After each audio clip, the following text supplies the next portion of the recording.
I've been in retail management for 35 years. When I decided I wanted to move here to Virginia, most of the big box retailers are 30 minutes or more away from where we're at. It's a small town here.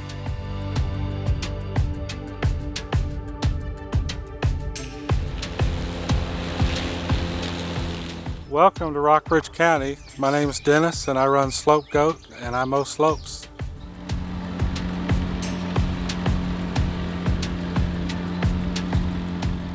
Rockbridge is a good descriptor of it. There's rock everywhere, there's hills everywhere.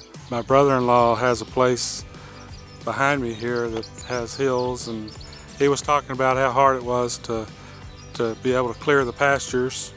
Nothing would do it except he mentioned a Ventrac. And so he and I did some research, and so after the demo I decided I think I can make a business out of this.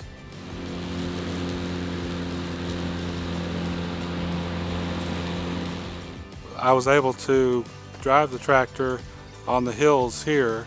The tractor's stable enough to where you can make decisions, on the fly when you come into situations where you need it. So I knew that the tractor was going to be able to do what I needed to do to take care of myself and to be able to make an impact on the land here in Rockbridge County.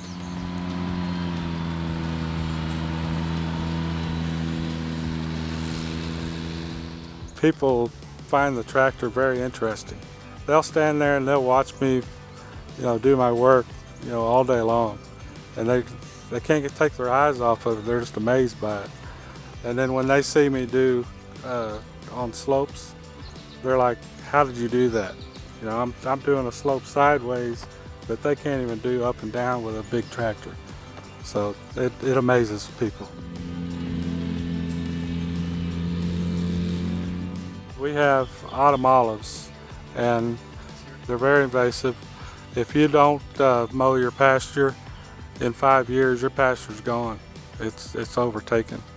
It's like you can't even tell it was a pasture. I've been really surprised on the tough cut. I haven't come across a whole lot that I can't take care of, so I've been real happy with the quality of the tough cut, and I feel like it takes care of anything that any other bush hog would do on a large tractor, if not more. When I set out to do my business, the only tractor I wanted was a Ventrac, and within a year I've been able to take a business idea and turn it into a viable business that's profitable using the Ventrac.